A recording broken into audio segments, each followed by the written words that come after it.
মোসাব্বির হত্যাকাণ্ডে জড়িতদের দ্রুত গ্রেফতারের দাবিতে কঠোর কর্মসূচির হুঁশিয়ারি দিয়েছে স্বেচ্ছাসেবক দল।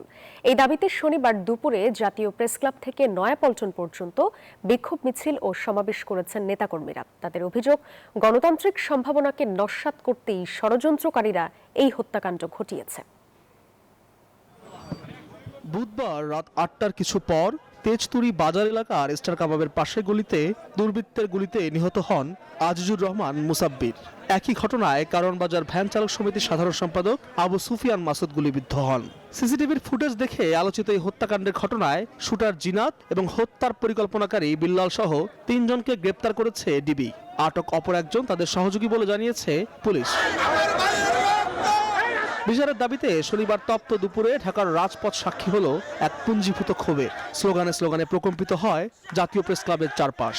নীল নকশা যারা করেছে তাদের যে পর্যন্ত আইনের আওতায় না আনা হবে আমরা রাজপথ ছেড়ে যাব না।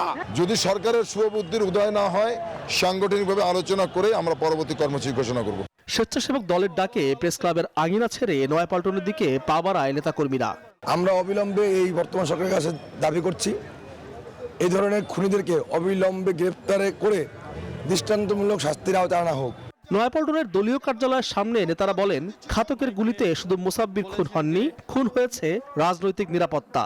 একজন দুইজনকে নামমাত্র গ্রেপ্তার দেখিয়ে আমাদের আন্দোলন দমিয়ে রাখা যাবে না। শুধু ঢাকাই নয়, গোটা দেশেই ফুঁসে উঠেছে এই বিক্ষোভ। বিভিন্ন জেলায় একই দাবিতে মিছিল করেছে স্বেচ্ছাসেবক দল।